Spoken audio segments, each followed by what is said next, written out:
Hi YouTube friends, it's Trish here, and welcome to my little corner of the internet, where today I'm going to be ranking the final kiss of Pride and Prejudice. Now I know that technically Pride and Prejudice is in the romance drama category of film, but I don't know. The banter, the mother's antics, this guy. What a superbly featured room, and what excellent boiled potatoes. Many years since I've had such an exemplary vegetable.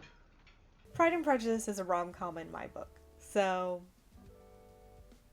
here we are. And actually, I did say that I would likely add it to the series, you know, for the post-proposal tension in the air with the rain falling down all around.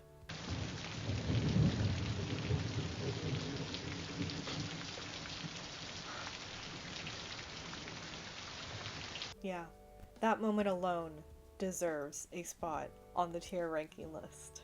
I know it's not technically a kiss, but you know where it would land. But alas, for now, I am still going forward with ranking the final kiss of the movie.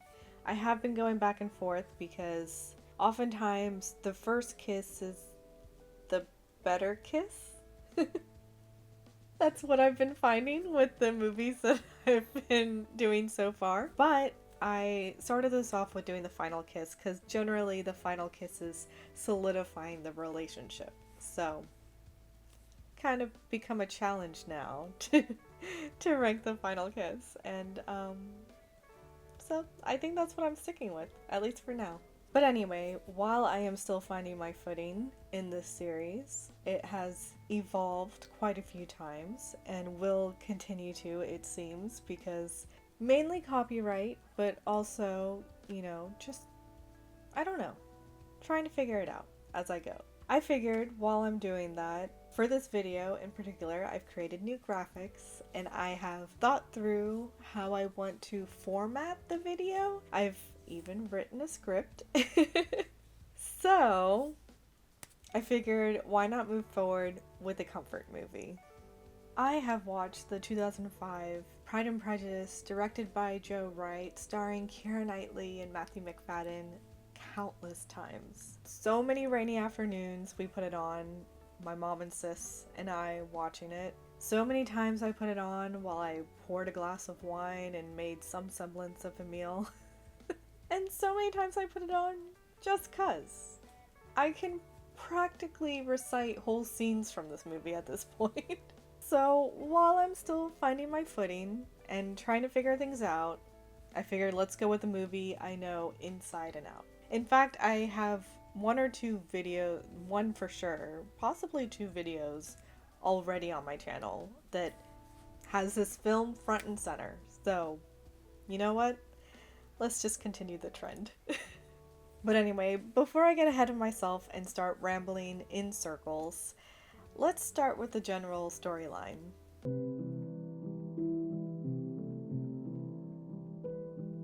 Okay, now I will most likely be reading more so. So, the film follows the Bennet family, particularly Elizabeth Bennet, who is basically the black sheep in the family, despite her youngest sister, who seems to harbor an aversion to color, in a time period where young ladies were likely expected to wear innocent shades of blues and pinks and pastels. Then again, Mary Bennet does seem to prefer playing her piano rather than chasing after a match. Well, except for whatever this was. Headstrong, foolish child.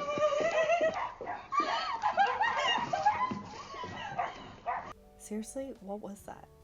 Anyway, the Bennet family consists of a rather reclusive father, Mr. Bennet, with his emotional support orchid, an erratic and overly anxious mother, Mrs. Bennet, whose sole goal is to marry off her daughters to quite literally any respectable man, bonus if he's got a title and a bag, and frankly, in this economy, who can blame her? And their 5, yes, you heard me, 5 daughters. Jane, the sweet and gentle, Elizabeth, the bold and opinionated, Kitty and Lydia, the reckless flirts, and, well, Mary, the unbothered introvert. The story opens with news that someone has taken Netherfield Hall. We're to assume, by how Mrs. Bennet declares this to her husband, that it is a rather large estate nearby that has sat unoccupied for some time, and a young man has just taken it.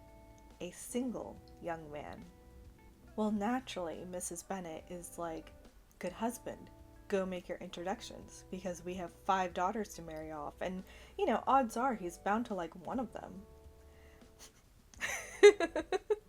Well, it's a good thing that Mr. Bennet knows Mrs. Bennet like the back of his hand, so he's already made his introductions, and he takes it one step further. It's highly likely that Mr. Bingley will be in attendance at the county ball coming up. Sure enough, Mr. Bingley does arrive to the ball, fashionably late, I may add, and with company, his sister Caroline, and the cat to his golden retriever, Mr. Darcy. The poor man stalks down the entire length of the hall, right down the center, trying to avoid eye contact with the common townspeople. And he almost succeeds in making it to his destination in one piece, except for his eyes landing on a pair of striking brown ones, that of Elizabeth Bennet. He does a double take. Do you think that time stood still for that one moment? That a piece of his heart just broke off and landed at her feet, waiting for his brain to relinquish its hold on the rest of his heart?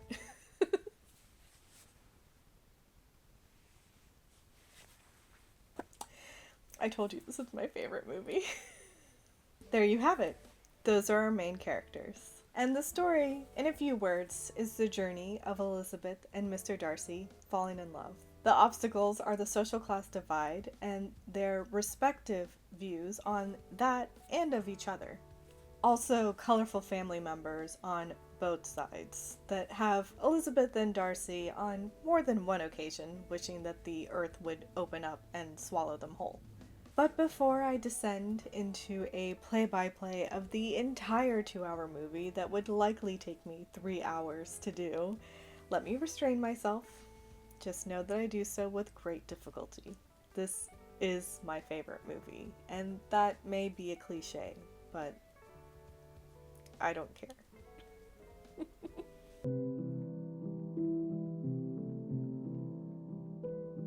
So Elizabeth and Mr. Darcy have a rather shocking first impression. That being that Elizabeth overhears Mr. Darcy say that she's perfectly tolerable in the looks category and not handsome enough to tempt him. Only for Elizabeth to then directly, bluntly let him know that she heard his every word. But if it is only a vague inclination, I'm convinced one poor sonnet will kill it stone dead. So what do you recommend to encourage affection? Dancing, even if one's partner is barely tolerable.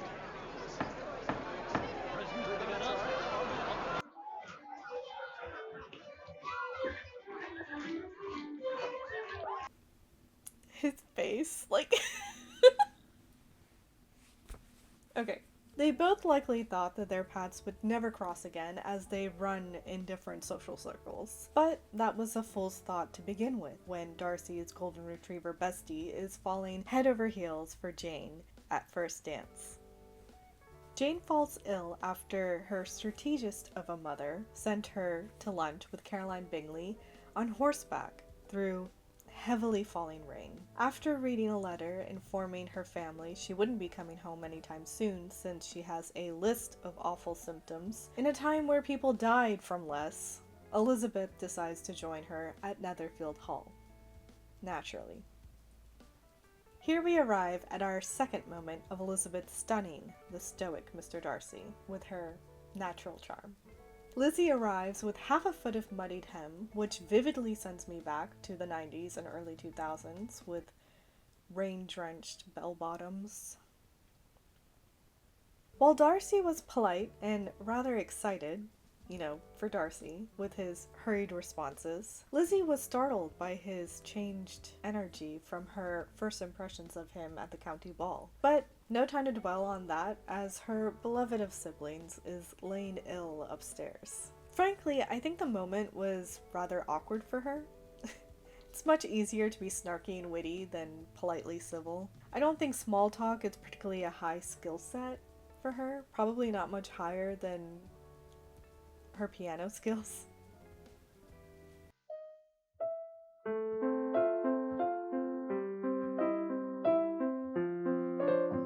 Let's move on to the third time that Elizabeth stuns Darcy. They are all idly passing time one afternoon when Caroline begins to fill the peaceful golden hour with her insistent attempts at flirting with Mr. Darcy. As their conversation continues, Bingley cuts in, genuinely complimenting the amazement that is womankind as a whole. But Darcy, of course, doesn't agree. He feels that there is maybe half a dozen women that he knows personally to be truly accomplished. And naturally, Elizabeth is like, come again? Truly accomplished? Caroline goes on to parrot a laundry list of accomplished traits that a woman should possess. And he adds on that a lady should expand her mind by reading a lot. Well, then we are blessed with this moment. I'm no longer surprised at your knowing only 6 accomplished women. I rather want to know out your knowing any. Are you so severe on your own sex? I never saw such a woman. She would certainly be a fearsome thing to behold. But we cannot linger for too long on his speechless reaction, as Caroline tries to gain Darcy's eye via linking arms with his current focus of attention. They walk about the room, and Caroline tries to get Darcy to join them in this weird choice. But instead, he actually teases them? Seriously, stoic Mr. Darcy actually cracks a joke. And when Elizabeth suggests teasing him back in retribution, his head snaps up in shock as Caroline blocks it. You're too proud, Mr. Darcy. And would you consider pride a fault or a virtue? That I couldn't say. Because we're doing our best to find a fault in you. Maybe it's that I find it hard to forgive the follies and vices of others, or their offences against me. My good opinion, once lost, is lost forever. Oh dear, I cannot tease you about that. What a shame, for I dearly love to laugh. Elizabeth's extended stay with Mr. Darcy is coming to an end, as her mother and the rest of her siblings arrive to pick them up, but not before peer pressuring Mr. Bingley into throwing a ball at Netherfield Hall. Lizzie can't get her family out of there fast enough, as she steams through her polite goodbyes, only to be shocked still as Mr. Darcy guides her into the carriage by hand. This is a time where skin-on-skin contact didn't happen between ladies and men, except during introductions or twirling on the dance floor, and certainly never without gloves. Scandalous. Are we understanding the significance of the hand flex scene now? Can you believe that flex wasn't written into the script? Matthew McFadden, what a treasure you are. I'm almost positive that Bingley couldn't wait till the ball to see Jane, and so thought checking in on her after she was ill in his home for several days, well, that's polite and within reason for him to do, and I highly doubt it took a lot of convincing to drag his cat. As luck would have it, they would come across the sisters Bennet on their way. As luck wouldn't have it, Mr. Darcy's one and true nemesis looks to be standing a little too close to Elizabeth.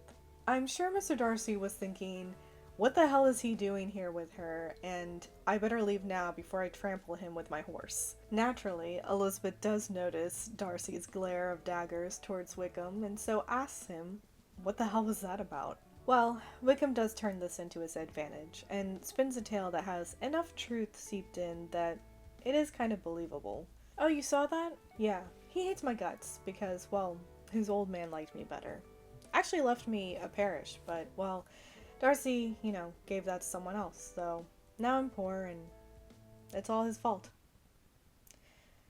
Cue dramatic sigh, look off to the distance. The night of Bingley's ball has finally arrived, and the Bennet family arrive looking their absolute best. And despite Mrs. Bennet's gossiping assumptions hinting towards Bingley marrying Jane, the two tipsy, giggling flirts, and the sad one playing on the piano singing about garden tools, Darcy cannot tear his gaze from Elizabeth. In a surprising turn of events, Darcy asks Elizabeth to dance with him. And even more shocking, Elizabeth says yes. Granted, I don't think in that time you were really allowed to say no. But you know what? If anyone was going to, it would be Elizabeth. She strikes up a conversation while they dance, which amuses Darcy because, of course, she's not just going to silently move through the steps. Oh, but now she's steering the conversation towards that wasted excuse of a man. And wait, what did she say? Mr. Wickham is blessed with such happy manners. He is sure of making friends. Whether he's capable of retaining them is less certain. He's been so unfortunate as to lose your friendship. And I dare say that is an irreversible event. It is. Why do you ask such a question? To make out your character, Mr. Darcy. And what have you discovered? Very little. To hear such different accounts of you has puzzled me exceedingly. I hope to afford you more clarity in the future. Well, Darcy needs time to process that. Elizabeth has been balancing a lot at the moment. Her family is acting rather ridiculous, even for them, at this party, and Wickham was a no-show, so she had to say yes to her weird cousin's sort of clumsy pursuits, only to be followed by the most charged moment she has likely ever experienced on the dance floor with a man. So, But it's all good, because Jane looks happy. Charlotte does warn Lizzie, though, that we aren't mind readers, and Jane should really get Bingley to put a ring on it before he thinks that she's not interested, because, frankly, she treats him like the nice guy treats his crush, as in, not really that different than how he treats everyone else. Oh, wait, I can't pass this gem of a line by Charlotte. But she's just shy and modest. If you cannot perceive her regard, he is a fool. We are all fools in love. The morning after finds the Bennet family re-energizing over breakfast, only to be, frankly, rudely interrupted by Collins? Whatever. He came to propose to Elizabeth. With the weed. She tries, as gently as possible, to turn him down, which he just can't see as being serious, so persists, to go down onto one knee, forcing Elizabeth to be real with him. So I must conclude that you simply seek to increase my love by suspense, Sir, according to the usual practice of elegant females. sir, I am not the sort of female to torment a respectable man. Please understand me, I cannot accept you. You know what? Elizabeth is lucky that she is Daddy's favorite little girl. No, really, in that time period, she was really lucky. She has no brothers, it's just her and her sisters. In this time period, nothing's going to be left to them. Frankly, Collins was being nice in trying to propose to one of them because then he could take care of them. I mean, he can take care of them anyway. That's also still kind of his job, but there would be more of a tie to, I guess, want to take care of them well. I don't know. I'm just having flashbacks to Sense and Sensibility. Another of Jane Austen's. But anyway, and how over there, when their father passed away, they're like, was he a half-brother or a cousin? I can't remember who was next in line. That man's wife kept having him lower how much allowance he was going to be giving to this family. And so they had to severely change their way of living because of it. Yeah, she's really lucky that her dad loves her so much. Anyway, Charlotte's warning did come a little too late, though, because Jane does get news from Caroline that Bingley and company are packing up and leaving, with no plans to really come back anytime soon. So anyway, Lizzie knows what's up though, because frankly the letter reeks of Caroline's bullshit. So she packs and sends off Jane to London, telling her, you better work. Lizzie, it's Jane. Now Lizzie is San's favorite sister and San's best friend, as Charlotte married her ridiculous cousin and left, but not before knocking some sense into Elizabeth, because we can't all live in a fantasy. All she can do, Elizabeth that is mull over Darcy and his affronted reactions to her assumptions on his character. And with Wickham also gone for work, she could really use a distraction. As luck would have it, a distraction does come, in the form of an invitation from Charlotte to visit her. What the hell is Darcy doing here? Mr. Darcy, what are you doing here? Mr. Darcy. Miss Elizabeth, I'm a guest here. You know my nephew? Lady Catherine de Bourgh is polite, yes, but scathing in her direct commentary on Elizabeth's upbringing. So, that's where he got his pompous air from. Hard to grow to have any other mindset when she's the one who's practically raising you, I suppose. After dinner, Lady Catherine asks Elizabeth to play for them. And Lizzie tries to politely refuse, but there's no saying no to that woman, so Mr. Darcy takes this moment to come closer to her. He just can't stay away. Wait, are they flirting?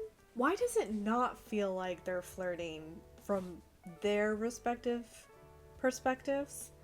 But, you know, it's pretty clear that they're flirting, right? I mean, Charlotte sees it. Oh, and commence yearning look level 5,000 and 3, 2, 1.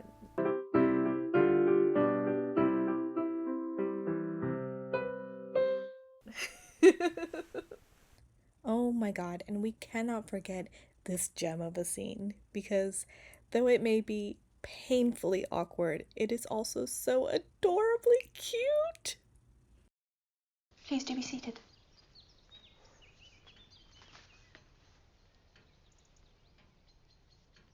I'm afraid Mr. and Mrs. Collins have gone on business to the village.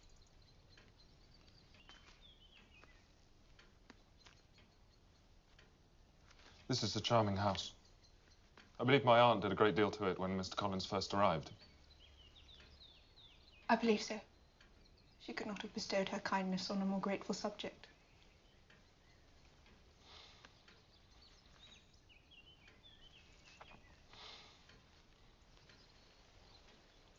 Shall I call for some tea? No, thank you.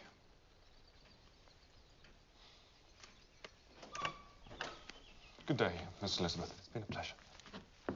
The next morning, Lizzie is bored in church, so strikes up a conversation with Darcy's friend, only to learn a truly devastating, upsetting bit of news.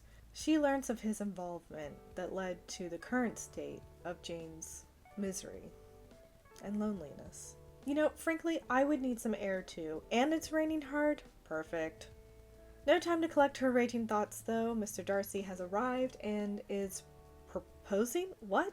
This man has the capital A audacity to be proposing marriage while insulting her in the process of confessing his love. No, thank you. Anyway, Darcy looks properly flabbergasted because did she seriously just say no to him? Well, he's going to need her to explain that one to him because... What? But I have other reasons. You know I have. What reasons? Do you think that anything might tempt me to accept a man who has ruined, perhaps forever, the happiness of a most beloved sister? Oh shit. Okay. I fucked up. But in my defense, your sister didn't seem all that interested in my friend. Well, Elizabeth isn't having it.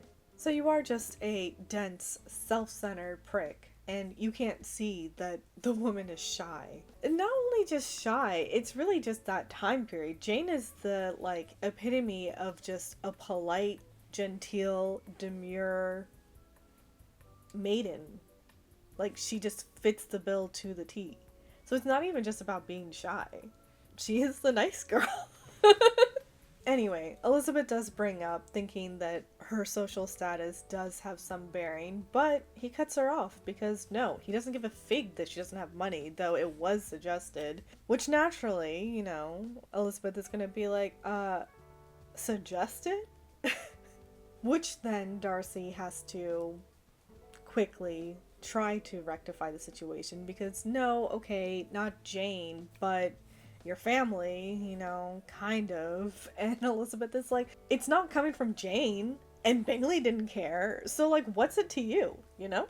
Well, Mr. Darcy just can't stop himself. Capital A audacity, remember? So the train is still steamrolling, and now it's, well, her family lacks propriety. Pin drop silence after that. Well, raindrop silence after that. Okay, well, he at least had the decency to exclude her and Jane from his opinion of her family, and really, you know, what could she say to that? Much of her family is a little much. She knows this, and has been embarrassed on more than one occasion because of them, so. But since they're standing there and putting everything out on the line, Lizzie has a few questions, because what about Mr. Wickham? Why'd you mistreat him? Darcy tries to warn her away from Wickham, but she continues because, well, she knows Wickham to be a poor foot soldier down on his luck because Darcy was jealous. And now Darcy can't hold back because fuck all if she's gonna take Wickham's side against him. This scene, I mean, the push and the pull between them as they like match each other, just verbal lashing to verbal lashing, and it's just, there's so much charged energy and like passion that it leads to the moment. You were the last man in the world I could ever be prevailed upon to marry.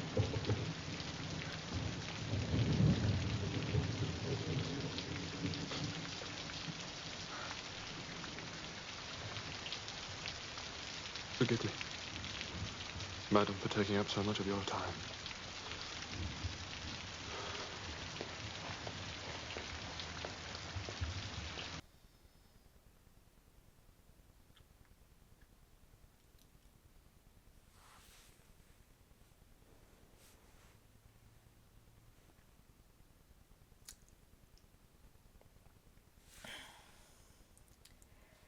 Moving on. Well, now Lizzie can't sleep because what do you mean Mr. Darcy loves me? He hurt my sister.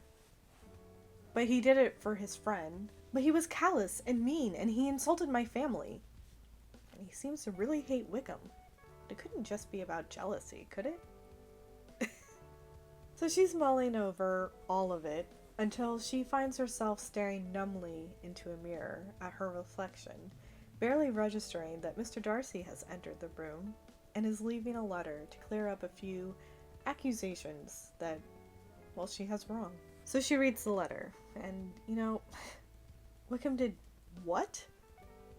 To a 15-year-old? And he's a gambler on top of that? Wow, bullet dodged. Whew. So it's time to go home. And apparently Jane is moving on. Yeah, sure. Okay. Lydia gets invited to go on a trip and is just going to be set loose against Elizabeth's better judgment.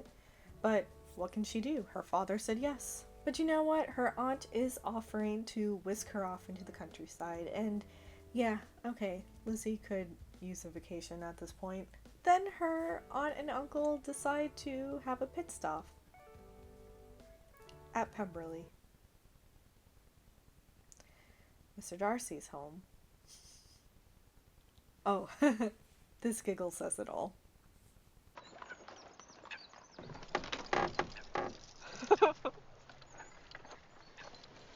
So Elizabeth is touring the house that she said no to. And they find themselves in the Hall of Statues, and in particular standing before his own bust. And yes, he is an attractive man, objectively speaking, as her gaze lingers long after the party has moved on. Elizabeth finds herself in what is presumably his study? Office? It's so cozy, there's so many books and random items placed around, and wow, what a view. She does get distracted by the most beautiful piano playing. Oh yeah, that's right. His sister does play so well. And so Elizabeth is enjoying the true talent because, oh my god, it really is a beautiful piece. She then sees Mr. Darcy's back because, oh my god, he's here. But wait, he's an adorable doting big brother? What? So Darcy's Lizzie senses are tingling and he just whips around and makes eye contact with her. And so it's time to run. And unfortunately, Lizzie doesn't get too far. So it turns out this actually was a truly chance encounter. I don't know if the one at his aunt's place was really also by chance, but because the way he entered the room didn't feel like it, but I don't know, maybe it was. But this one for sure kind of feels like it. Anyway, they try to have polite conversations, but it's clear that Elizabeth is feeling so very uncomfortable. I think he's just so eager to talk to her and hear anything that she wants to say, but I don't think she can get out of her head that she is standing with him on his back terrace at his estate after she viscerally refused his hand in marriage. When, come to find out, he's actually not that bad a guy. Certainly didn't deserve all of her vitriol. Though he did deserve some of it. He did still hurt her sister, so, let's just not forget. Come after my sister, you're my enemy for life. So, anyway, she couldn't get out of there fast enough and, leaves him feeling rather bereft. I think Darcy wanted to make sure that Elizabeth had no bad feelings about or directed towards him in any capacity, and so arranged for her to come visit and to formally meet his sister, who straight away approves of this new cat that her brother is interested in. They all have a lovely time together, if the soft glow smile on Lizzie's face is any indication. Too bad we can't have good things for a long time, as Lizzie gets news from home. Lydia has run away with Mr. Wickham.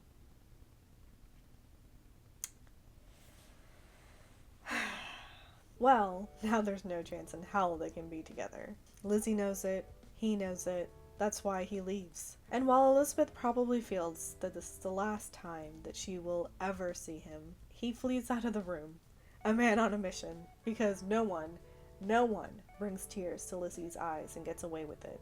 Elizabeth goes home to her family, where they get news that Lydia has been found and is getting married to Wickham.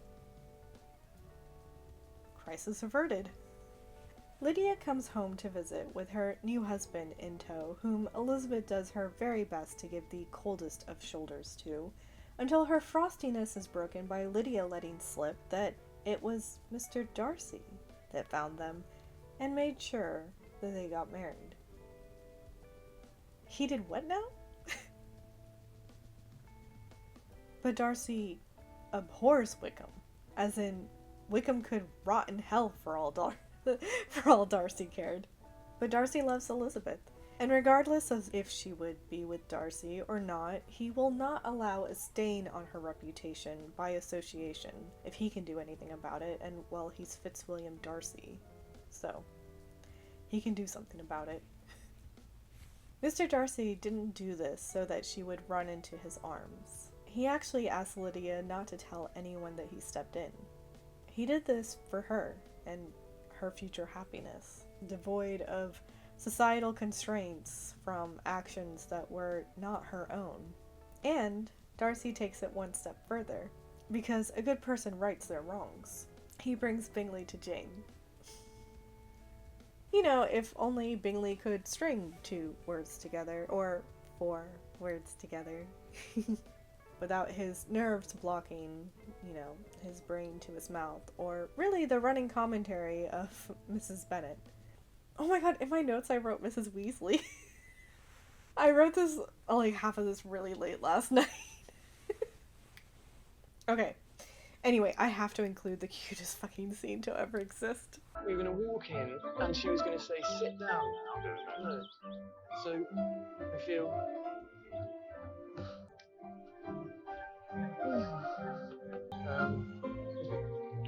Miss Bennet. Mr. Bingley.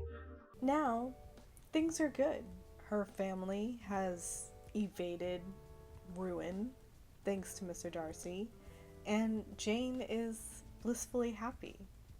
Also thanks to Mr. Darcy. But, remember, we can't have good things for too long. There's a midnight visit from a formidable Lady Catherine de Bourgh. She heard a rumor that Darcy proposed to Elizabeth, and needs to hear, straight from the horse's mouth, that it isn't true. Oh, but that's not all. Nay, she will also require a promise, or a vow, if you will, that Elizabeth will never accept a proposal from Mr. Darcy, should he ever ask. No chance in hell, my lady. Get out of my house. Naturally, Lizzie can't sleep after all that, and when the sky begins to lighten, with dawn on the horizon and mist in the air, she steps out for a stroll. I guess she's not the only one who needs fresh air.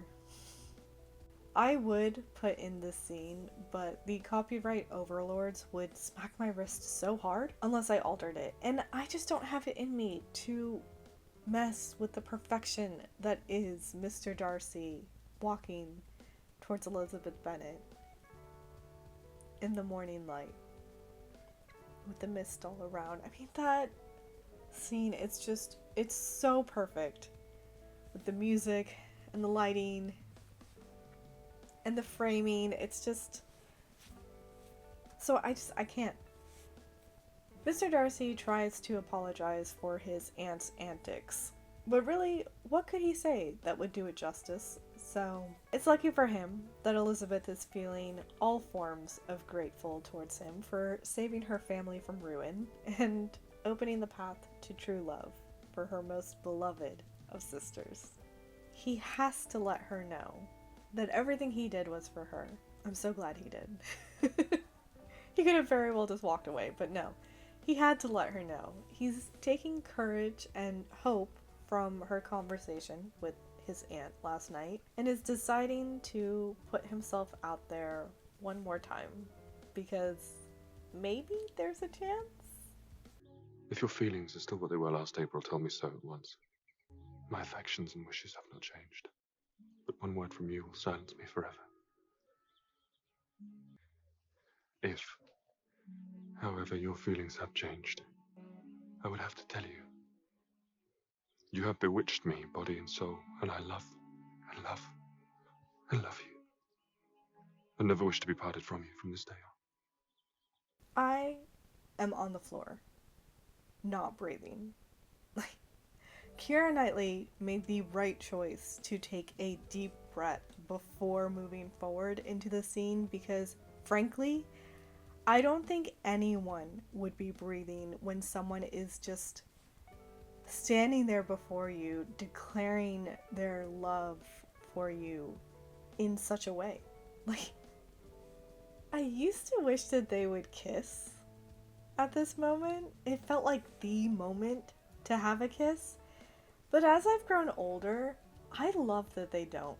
The peaceful surrender to be in each other's presence, open about their feelings for each other for the very first time, it's just such a simply perfect moment.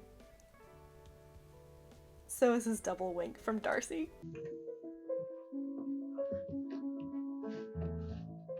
Shut the door, please, Elizabeth. Mr. Bennet is going to need some convincing to believe that Lizzie actually likes Mr. Darcy enough to be accepting a proposal from him. Because wasn't he a pompous fool? Don't worry, Dad, there's been character growth for both of us. It is funny that For an avid reader such as Elizabeth, she had to learn to not judge a book by its cover. To be fair, most of Mr. Darcy's words and actions from the beginning of the film did kind of reinforce those first impressions. As their paths kept crossing and they continued to open up to each other and get to know one another, she found that they're both really quite similar. They're both obstinate and prideful, but also loyal and fiercely protective of the ones that they hold dear. They found their match in each other, and Mr. Bennet couldn't be more surprised or more happier. Later, after they're married, Lizzie brings up that she'd rather Darcy not call her my dear, because it's what her father always called her mother when he was angry. So Mr. Darcy asks her, well, then what am I allowed to call you? To which Elizabeth has several names and occasions in which to call her each name. She did leave out what to call her when he's upset, though. So he wonders, Mrs. Darcy? Absolutely the fuck not. Mrs. Darcy is reserved for when you are absolutely blissfully happy without words.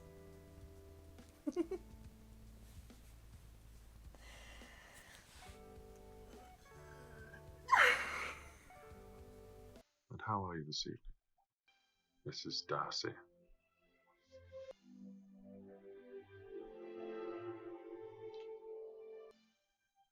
Mrs. Darcy.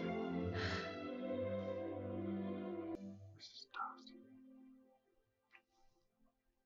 Mrs. Darcy.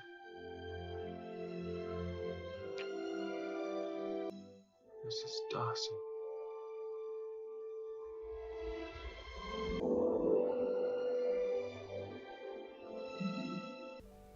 Okay.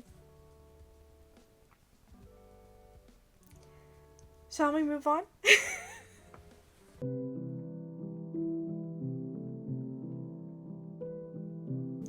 Okay. So finally, here, the main event, ranking the final kiss on the tier ranking list. I noticed while I was trying to think through this new format for this series moving forward, in my last 4 uploads, I don't remember really talking about the storyline lead up for the kiss and how that takes sort of needs to be taken into consideration for the ranking of the kiss. I think I mostly talked about sort of the cinematic elements, like the camera movement, the music that was playing, sort of the vibes, you know, of the scene and the set, and all of that still does make such a vast improvement on a scene.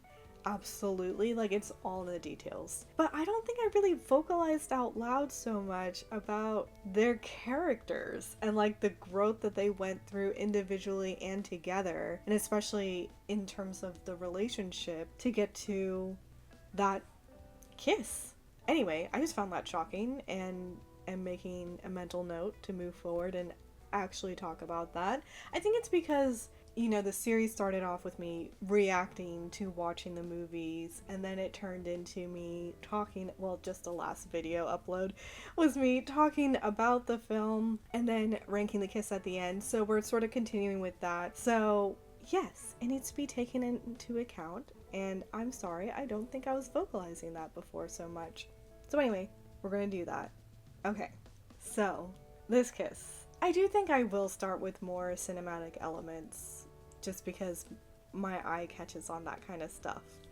So, you know, unfortunately, we're not ranking that moment on the gazebo in the pouring rain after a heated exchange, but we all know that moment would be Melt Into a Puddle. Okay, so, moving on.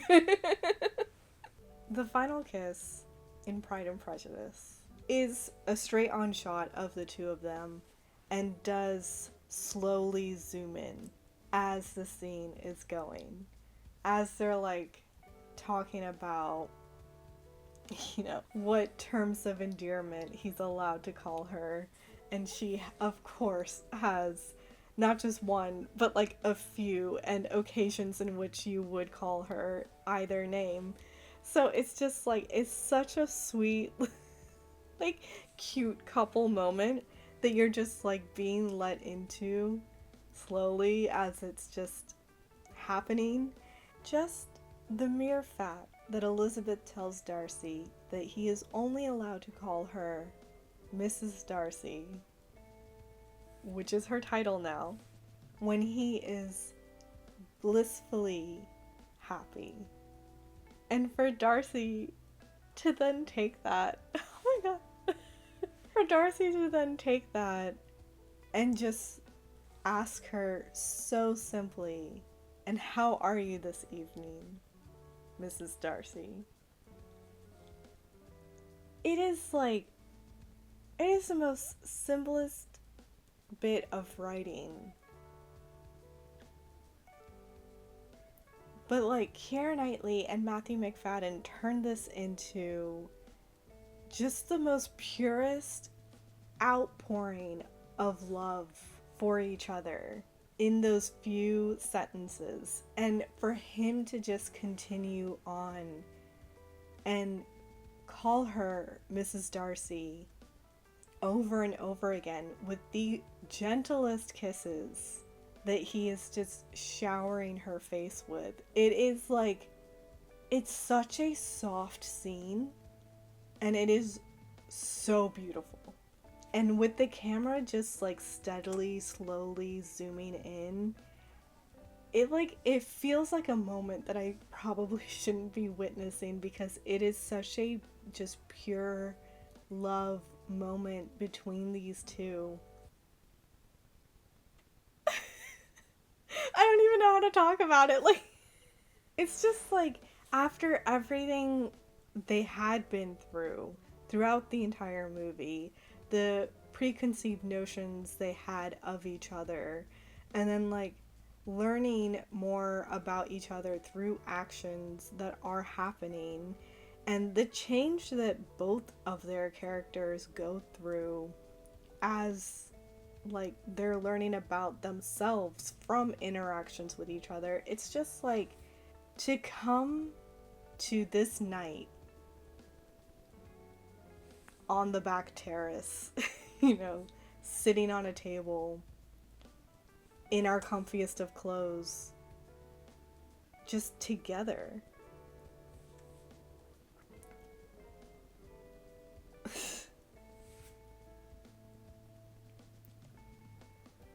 You would think that this kiss would go into Melt Into a Puddle. But I would argue it's in Take My Breath Away. Like, I am melting into a puddle talking about it, yes. But the actual scene when you're watching it, and it's just like the lead up as he's kissing her around her face just so softly and sweetly, to then like almost hesitate before his lips touch her lips. And yes, it isn't a passionate kiss in the sense that there's like a lot of movement and grabbing and holding going on, but I don't know, you just feel like you're on the precipice, right? Yes, you feel like you're just right on the edge of something about to go free falling. And it is like, it has to be how Lizzie felt standing on that cliffside. It's with that music too. I mean, I think it's just another moment that you like hold your breath before it happens, you know? So it's Take My Breath Away. I don't think that there is any argument against that. And if there is, I'd love to hear it, because it's like,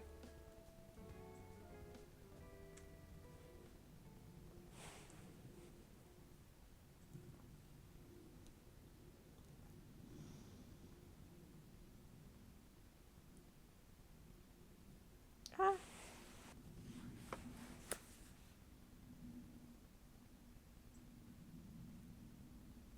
Yeah. The final kiss of the 2005 Pride and Prejudice. belongs and take my breath away.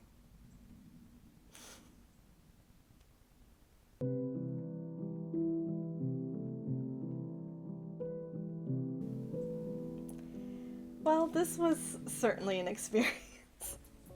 So, I wrote a script for this one. I do think that I still need to refine how I set up these videos, and once I go into editing, I'm curious to see like how it's gonna look with the new graphics that I've made, and like how I'm thinking through wanting to place, clips from the movie and such like that. So anyway, it has been a journey through this series, and it's been fun to sort of figure out, but I did wonder if breaking down the journey of their love would maybe help, because for Confessions of a Shopaholic, I just sort of sat down, turned on my phone, and just randomly said whatever.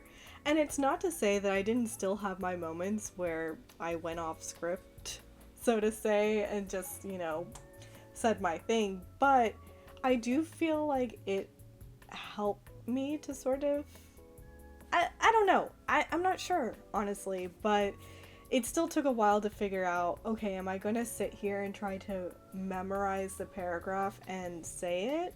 Or am I just sort of going to read and occasionally glance over? I do feel like it felt a little bit more comfortable to sort of read and occasionally glance over. We'll see how I feel when I edit it together and whether I like it. Who knows? Maybe in the next video I'm going to try to memorize paragraph to paragraph. But anyway, yeah, that was Pride and Prejudice, the ranking of the final kiss on my tier ranking list in my Kisses Through My Ages series. I hope that you enjoyed whatever just happened. My next video, I'm gonna see how editing goes for this, and possibly next week I may do another video upload for my Kisses Through My Ages series, or I may watch and react to something new. I haven't really decided yet. But for today, that's about it. Thank you for watching. Toodles. Well, now her family lacks propriety.